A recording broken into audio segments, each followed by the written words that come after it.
네, 반갑습니다. 마르스 김동석의 리얼 주식입니다. 오늘 마르스 김동석의 리얼 주식은 반도체 폭락하자마자 외국인이 바닥에서 쓸어담은 주식 딱 한 개입니다. 외국인이 어떤 기업에 관심을 갖고 있는지 알려드리니까 영상 끝까지 꼭 시청하시길 바라겠습니다. 그 이전에 저희 마르스 김동석의 리얼 주식 유튜브가 여러분들의 사랑으로 빠르게 성장하고 있습니다.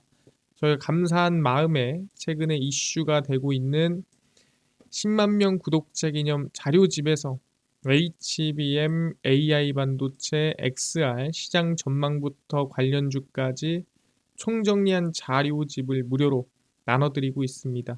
이 자료집을 나는 받고 싶습니다 하시는 분들은 영상 끝까지 꼭 시청하셔라 말씀드리고, 여러분들한테 바라는 건 없습니다. 우리 유튜브 구독, 영상 좋아요, 그 다음에 댓글까지 남겨주시면 너무나도 감사하겠다 말씀드리면서 오늘 영상 시작하겠습니다. 그래서 오늘의 주제입니다. 반도체 폭락하자마자 외국인이 바닥에서 쓸어담은 주식 딱 한 개입니다. 일단 이번에 반도체가 왜 하락 나왔나라고 보니까 트럼프 언급에 있었다라고 생각하시면 됩니다. 근데 많은 분들이 트럼프에 대해 상당히 긍정적인 생각 가지고 있지만 트럼프가 생각보다 예측이 안 되는 사람이에요. 그거를 감안하고 우리는 시장을 봐야 된다가 결론입니다. 그러니까 트럼프 이 전 대통령이 실제 후보로 강력하게 지지율이 올라온다고 해서 모든 정책이 예상한 대로 흘러간다라고 생각하면 안 되는 거고, 기존에 했던 거는 또 할 수 있겠지만 지금 아무 얘기 안 했고 지금 계속 긍정적인데 이거를 계속 이어간다라는 기대감이나 또는 예상이나 예측을 하면 안 된다라는 거죠.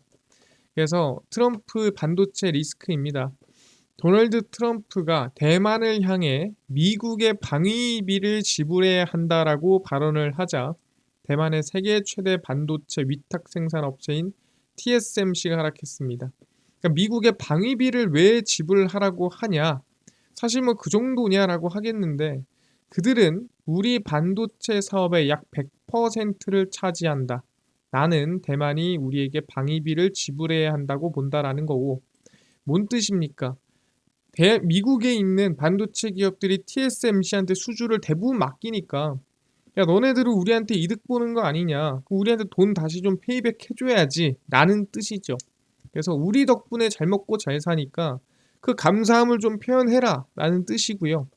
그래서 TSMC가 2분기 실적 발표를 앞둔 가운데 아직 대만 정부와 TSMC 측 반응은 나오지 않고 있습니다. 근데 사실 TSMC 입장에서는 이거 돈을 달라고 하는데 거기에 대해서 사실 너무나 부정적이지도, 그렇다고 긍정적일 수도 없는 거죠. 왜냐면 사실이기도 하고요. 반대로 얘기하면은 나 아니면 누가 만들어 줄래 하는 생각도 있겠죠. 바이든 행정부가 반도체 투자를 유치하기 위해 대만 TSMC 등에 지급하는 반도체법 보조금을 문제 삼은 거죠.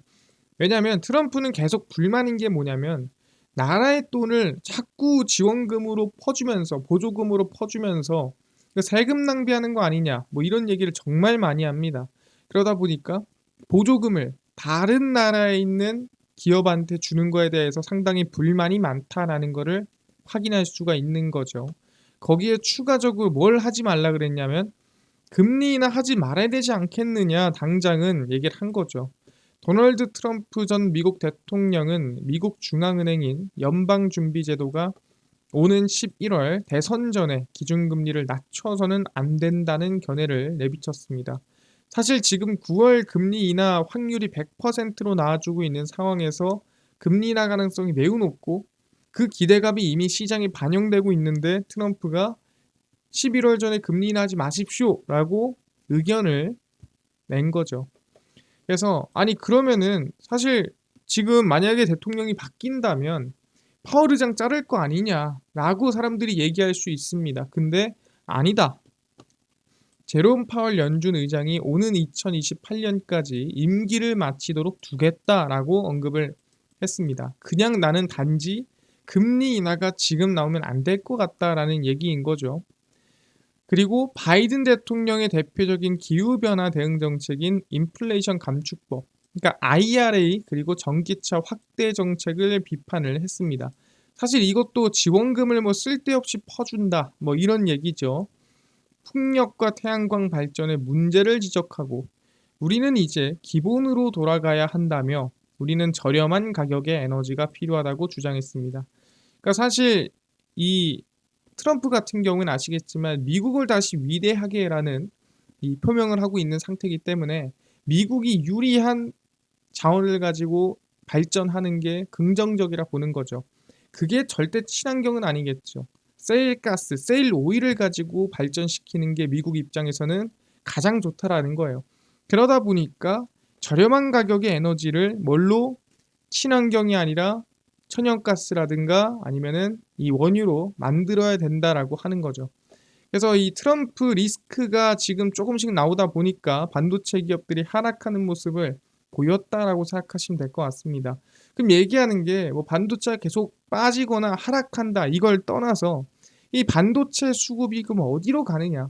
사실 어딘가에서 하락이 나왔다는 거는 어딘가에서 매도가 나왔다는 건데 그 매도 나온 물량은 어디로 지금 흘러가고 있느냐 이게 상당히 중요한 부분이라는 거죠.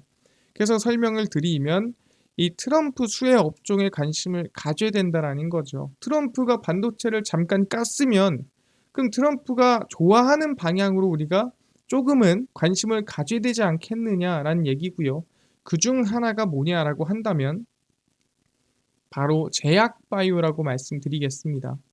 트럼프의 재선 가능성이 높아지면서 대통령 재임 시절 의약품 규제 완화와 수입 확대 정책 수혜가 기대가 되고 있는 상태입니다. 그러니까 그 당시에 이미 정책을 했었던 거라는 거죠. 예측하고 전망하는 게 아니라 그때 했었으니까 지금 와가지고 갑자기 의약품 규제 올려라고 하지는 않을 거라는 거죠. 실제 미국 식품의약국 FDA의 신약 승인 절차를 간소화하고 제네릭 의약품, 그러니까 복제 의약품이죠. 사용을 확대하는 정책을 추진하는 모습이 있었습니다. 그래서 이 신약에 대한 규제가 너무 심하면 약이 못 나오고, 그 다음에 제네릭 의약품 같은 경우에는 기존에 이제 이 특허가 만료된 약을 조금 바꿔서 내는 겁니다. 그래서 그걸 좀 사용해서 사실 가격도 좀 낮추고, 그 다음에 경쟁을 좀 늘려서 서로 간에 더 좋은 약을 만들 수 있게 시장을 형성하자라고 트럼프가 언급을 한 거죠. 친환경 정책 예산을 축소하겠다라고 선언을 했으나 아까 IRA 욕한 거랑 똑같은 거죠. 친환경에다가 그렇게 지원금을 많이 주냐. 근데 국방 그리고 헬스케어 저소득층의 사회보장 부문 예산은 유지하겠다라고 공약했습니다. 그러니까 헬스케어 쪽은 유지를 하겠다는 뜻은 바이오 쪽은 긍정적으로 보고 있다는 뜻이죠. 제약바이오 업종은 금리 영향이 크며 연말로 갈수록 금리 환경이 점차 개선될 것으로 기대가 됩니다. 그래서 금리 영향도 있고 그 다음에 트럼프 정책의 수혜를 받는 부분도 있고 하다 보니까 바이오 쪽을 우리가 좀 긍정적으로 볼 수 있지 않을까라는 생각을 한다는 거죠. 그럼 그 중에서 어디에 관심 가질까요? 뭐 항암제인가요? 사실 어디? 항암제 말고 비만이라는 거죠. 근데 비만인 이유가 다른 이유가 아니라는 거죠. 그게 뭔 소리냐면은 사람들이 자꾸 비만이라는 게 사람들이 비만율이 올라가서 그런 거 아닙니까? 라고 하는데 그것도 맞지만 제일 중요한 건 뭐냐면 돈이 안 된다라는 거예요. 돈이 더 되는 방향으로 가는 거지 돈이 안 되면 하지 않는다라는 거죠. 기업이라는 게 뭡니까? 영리 기업이죠. 그러니까 돈을 벌어야 기업이 실제 성장하는 건데 돈이 안 되는데 할 이유가 있겠습니까?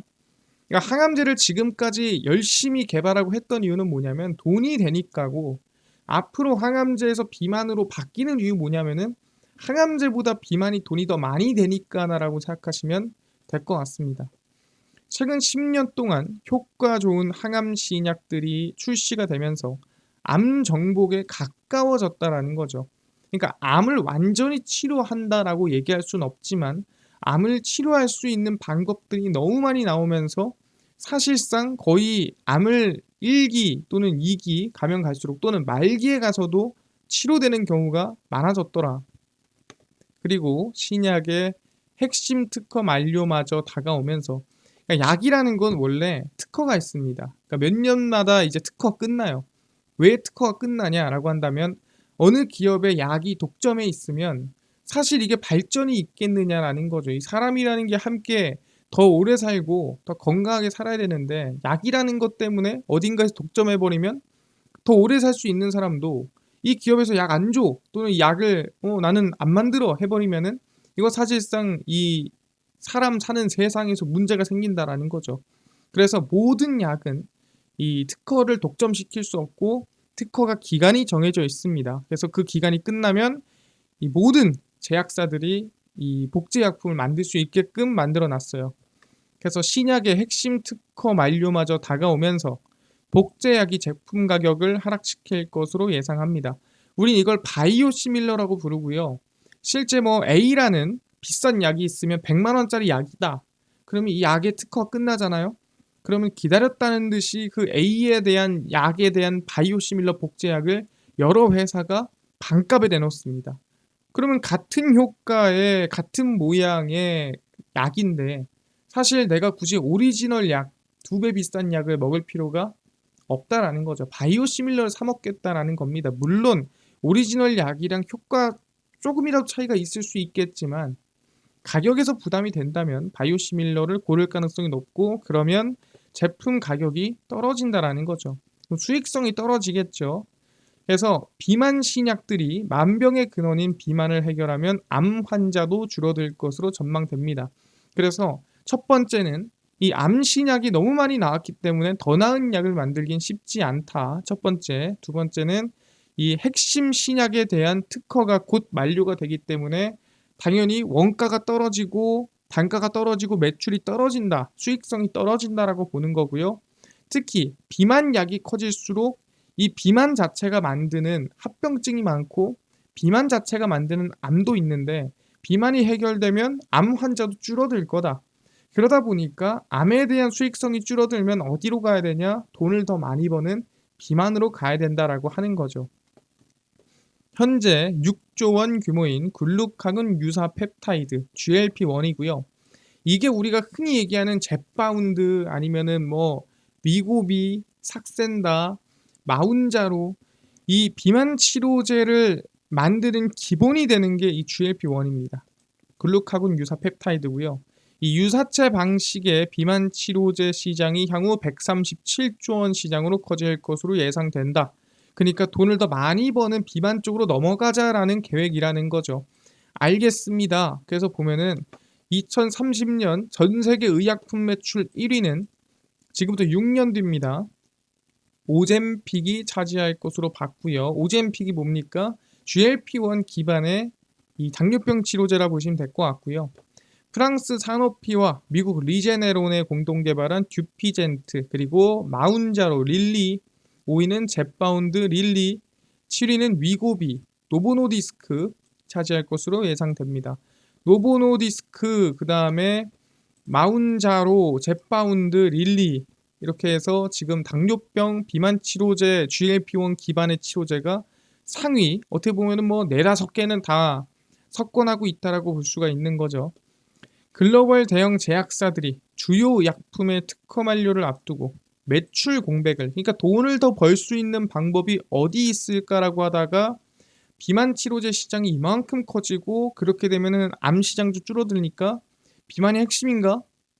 그래서 결과가 비만으로 모였다라는 거죠. 그래서 현재 글로벌 대형 제약사들이 추진하는 상위 유망 10개 신약 후보 물질 사실 이게 현실이죠. 예, 우리가 뭐가 좋다, 뭐가 좋다, 뭐가 좋아요 해봤자 진짜 돈 많고 잘 나가는 제약사들이 뭘 만드냐 보니까 상위 10개 중에 4개가 비만 당뇨더라. 절반이 지금 비만 당뇨에 집중돼 있다라는 거예요. 뭐가? 유망하는 약이. 그러면은 지금 절반 정도, 그러니까 세계 절반의 유망 시장은 비만 당뇨다라고 볼 수가 있는 거고 우리도 당연히 따라가야 되는 겁니다. 국내에서 주도해봤자 의미 없고요. 미국이 잘 나가는 걸 따라가야 됩니다. 알겠습니다. 그럼 우리는 어디에 관심을 가져야 될까요? 그러면 그래서 우리는 동아 ST에 좀 집중을 해야 된다라고 얘기를 합니다. 왜 동아 ST가 비만과 특허가 끝나는 바이오시밀러 두 가지를 모두 공략하고 있는 기업이라는 거죠. 그래서 하나하나 공개를 하면은 동아에스티의 비만 치료제입니다. 아까 젯바운드, 마운자로, 오젬픽 등등등 GLP-1 기반이라고 했죠. 동아에스티는 식욕 억제 효과에서 더 나아가 기초 대사량을 증가시킨 진보된 비만 치료제를 개발합니다. 기초 대사량이 뭐냐? 우리가 그냥 가만히 일하고 뭐 하고 있으면 쓰는 칼로리가 있겠죠. 그게 기초 대사량이에요. 근데 몸에 근육량이 많고 할수록 기초 대사량이 높습니다. 그러니까 가만히 있어도 쓰는 칼로리가 높다라는 거예요. 그래서 기초 대사량이 높은 사람은 많이 먹어도 살이 좀 덜 찌죠. 하지만 몸에 근육이 없고 기초 대사량이 적은 사람들은 똑같이 많은 사람이랑 같은 양을 먹어도 살이 찌고 높은 사람은 같은 양을 먹어도 안 찌는 거죠. 근데 보다 식욕을 억제하면서 살이 빠지는데 기초 대사량까지 올려준다라는 거죠. 그러면은 같은 양을 먹어도 덜 찌고 식욕 억제가 되니까 더 빠지는 효과를 만들어낸다. 그래서 비만 치료제로 개발 중인 DA1726은 GLP-1 활성화로 식욕 억제뿐 아니라 기초 대사량 증가에 관여하는 글루카곤 수용체를 활성화시킵니다. 그래서 DA1726은 비만 동물 모델에서 전임상이죠. GL1 유사체 세마글루타이드 성분 비만 치료제와 이 세마글루타이드가 아까 얘기한 이 GLP-1 유사체 관련된 치료제들 뭐 마운자로 뭐 아니면 젯바운드 등등이라고 생각하시면 됩니다. 유사한 음식 섭취량에도 우수한 체중 감소 효과를 나타냈다. 그러니까 아까 뭐 위고비나 이걸 비교했어도 상당히 효과 좋더라 라고 지금 결론이 나온 겁니다. 그래서 글로벌 임상 1상 파트 1은 지난 4월 미국 첫 환자 투약을 개시했으며 2024년 상분기에 임상 결과가 나옵니다. 사실 임상 1상은 웬만하면은 긍정적으로 나옵니다. 대부분 임상 3상에서 꺾이는 경우가 많아요. 왜? 사람이 많으니까. 임상 1상, 2상, 3상에서 달라지는 거는 뭐 여러 가지 있겠지만 제일 중요한 게 인원입니다. 임상을 놓는 인원이 거의 몇 배, 몇십 배로 커지기 때문에 인원이 많아지면 부작용도 많고 문제도 많아지겠죠. 그래서 임상 3상에서 꺾이는 경우가 많은데 임상 1상은 웬만하면 긍정적으로 흘러가는 편입니다. 아 그렇구나. 동아에스티가 비만 치료제, 아까 마운자로, 그 다음에 위고비와 같은 계열의 치료제를 만드는구나 확인을 했는데 아니 얘네 이번에 1분기에 적자를 많이 냈던데요. 적자가 많이 났습니다. 근데 왜 냈냐? 이게 중요하죠. 동아에스티는 지난해 4분기에 이어 올해 1분기까지 2분기 연속 영업 적자를 기록했으며 직전 분기와 비교해 약 4배 이상 더 난 거죠. 4분기보다 1분기의 적자가 훨씬 더 많이 났다라고 보는 거죠. 그래서 이렇게 적자 낼 일이 있습니까? 동아에스티는 2022년 미국에 위치한 신약 개발사인 뉴로보 파마슈티컬스에 투자를 진행했고요. 2023년에는 국내 ADC 전문기업인 앱티스의 경영권을 잇따라 인수하며 연구개발 사업을 지출을 했고 그래서 동아에스티가 사실 적자 낸 이유는 딱 한 가지입니다. 연구개발 비용을 너무 많이 썼다. 그래서 적자가 났다라 보시면 됩니다. 그래서 올해 1분기 동아에스티가 쓴 연구개발비는 총 411억 원으로 전년 동기 대비 64% 증가했습니다.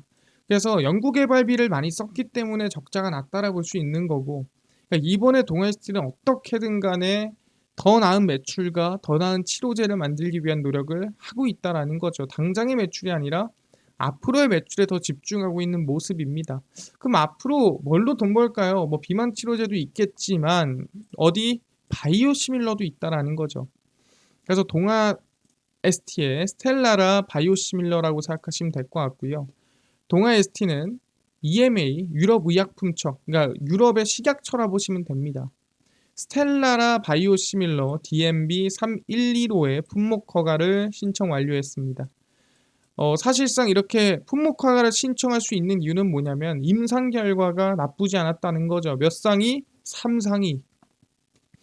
글로벌 3상 임상시험 결과입니다. DMB 3115는 스텔라라와 치료적 동등성이 입증됐으며 그러니까 이 스텔라라라는 오리지널 약이 있는 거죠. 그 오리지널 약과 바이오시밀러 동아에스테의 약을 비교해 보니까 이 효과가 뭐 똑같더라. 동등성이 입증이 됐다. 안정성에서 유의미한 차이가 관찰되지 않았다. 그러니까 효과는 같은데 사실 동아에스티 약이 더 위험하면은 누가 동아에스티 약 먹습니까? 근데 위험성도 뭐 거의 비슷하고 효과도 거의 비슷하고 그럼 사실상 잘 만든 거 아닙니까? 라고 인삼 3상에서 나왔다라는 거죠. 그래서 얀센이 개발한 스텔라라는 판상 건선, 뭐 건선성 관절염, 크론병 및 궤양성 대장염과 같이 염증성 질환의 치료제로 현재 16조 매출을 기록하고 있습니다. 그래서 사실 이번에 스텔라라가 특허가 만료되고 바이오시밀러 동아에스티가 품목 허가를 받는다면 충분히 매출에 대한 규모가 커질 가능성이 높고요. 동아에스티는 메이지세 이카파마 그리고 인타스 어코드와 협력을 강화해 우수한 품질의 DMB312호를 글로벌 시장에 공급할 전망입니다. 그래서 동아에스티는 지금 바이오시밀러 임상 3상 결과도 긍정적으로 나와줬고요. 그래서 이 스텔라라가 유럽에서 품목 허가를 받으면 기대감이 커지는데 언제 받는데 이게 중요하겠죠. 그래서 열어보니까 동아에스티가 그동안 개발해왔던 스텔라라 시밀러의 품목의 유럽 허가 여부가 조만간 결정될 것으로 예상이 된다라는 거죠. 왜? 유럽 허가 결정은 통상적으로 1년가량 소요되는 것이 관행이며 지난해 6월 유럽의약품청에 품목 허가를 신청했으니까 뭐 한두 달 안에 나오지 않겠느냐라는 기대감인 건데 개인적으로는 이 바이오시밀러 허가날 가능성이 매우 높다라고 보고 있는 거죠. 왜 임상 3상 결과에서도 긍정적이었고 했기 때문에 기대감이 있고요. 글로벌 라이선스 아웃 계약을 체결한 다국적 계약사 인타스의 자회사 어코드 바이오파마가 FDA에도 품목 허가 신청서를 제출했습니다. 그러니까 유럽에 따로 미국에 따로 또 신청을 한 거죠. 그래서 아마 늦어도 내년 상반기에는 미국 FDA도 나올 것으로 전망이 됩니다. 그래서 스텔라라에 대한 바이오시밀러 기대감까지 있는 게 현재 동아에스티다 말씀드리고요. 그래서 사실상 지금 반등이 좀 나오고 있긴 합니다만 지금 저가 부근으로 본다 해도 한 63,000원 정도 보거든요. 그래서 저는 아마 이 저가를 안 깨지 않을까 생각합니다. 밀리더라도 뭐 시장이 빠져서 하락하더라도 적어도 이 저점은 깨지 않는다라고 저는 생각을 합니다. 그래서 저는 지금 구간에서 6만 원을 손절가로 잡고 그냥 천천히 분할 매수를 했을 때 충분히 매출 성장이나 흑자 전환이 기대감을 가져볼 수 있는 구간이다라고 생각을 하고요. 전체적으로 주가를 보더라도 그렇게 높지 않은 구간입니다.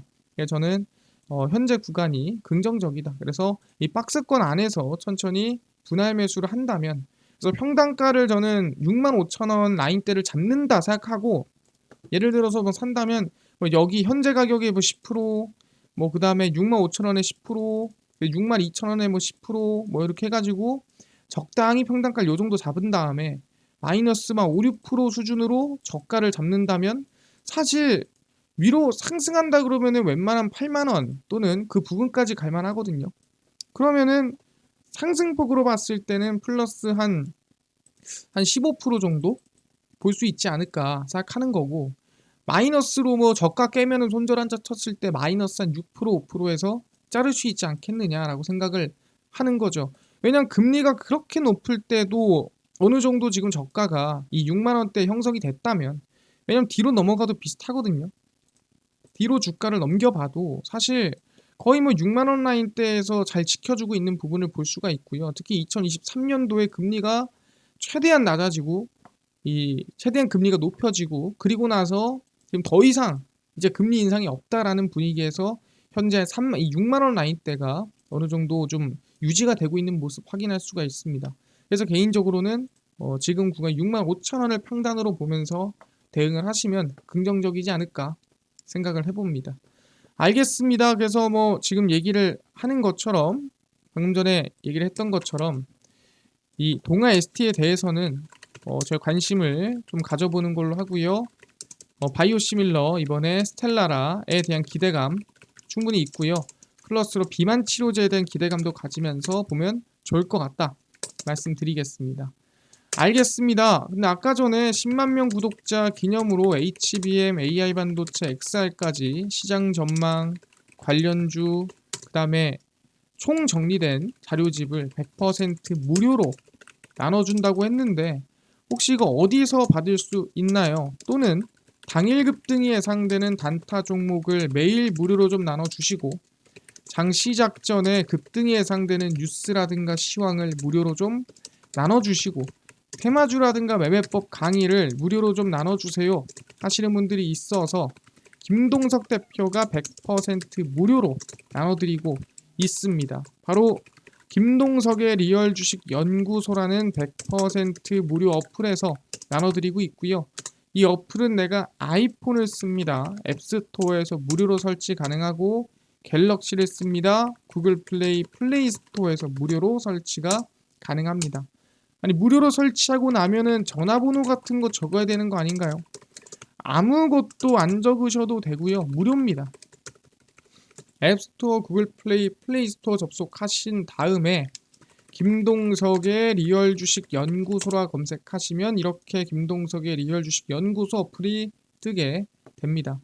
100% 무료로 어플 설치 가능하니까요. 무료로 꼭꼭꼭 설치를 하셔라 말씀드립니다. 그래서 무료로 설치를 하고 나면은 아까 전에 말씀을 드렸던 것처럼 이렇게 김동석의 리얼 주식 연구소 어플이 뜨게 되고요. 당일 리얼 추천주가 당일 급등 예상 종목을 무료로 알려드리고 급비 분석은 장 시작 전 시황, 급비 자료는 테마주라든가 매매법 무료로 나눠드리고 있습니다. 그리고 아까 전에 얘기했던 대로 HBM, AI 반도체, XR 시장 전망 관련주 어디서 무료로 받을 수 있나요? 이 자료집은 리얼 추천주 누르시면은 받으실 수 있습니다. 누르고 들어가시면 저희가 10만 명 구독자 감사합니다 하면서 올려놨고요. 이거 누르시고 들어가면은 맨 밑에 저희가 10만 명 특별 자료집 그리고 온디바이스 AI 로봇 AI 반도체 그다음 월가들의 투자법 총정리까지 해서 모두 100% 무료로 나눠드리고 있으니까 믿져야 본전입니다. 무료로 꼭 받아가시고요. 뿐만 아니라 리얼 추천주에서는 7월 18일, 17일, 16일, 15일, 12일 추천주도 무료로 나눠드리고 급비 분석은 장 시작 전 시황입니다. 해외 증시부터 국내 이슈까지 장전에 무료로 전부 정리해드리고요. 급비 자료는 당일 있었던 이슈 관련주 무료로 정리해드립니다. 그래서 김동석의 리얼 주식 연구소 평생 100% 무료로 운영되는 어플입니다. 무료니까요. 종목 시황 테마주 꼭 얻어 가시고요. 뿐만 아니라 저희 김동석의 리얼 주식 유튜브 여러분들의 사랑으로 커가고 있습니다. 구독자 이제 20만 명 향해 달려가니까요. 유튜브 구독, 영상 좋아요, 그 다음에 댓글까지 남겨주시면 너무나도 감사하겠다 말씀드리면서 오늘 영상 여기서 마치고 다음번에 더 좋은 영상으로 찾아뵙도록 하겠습니다. 감사합니다.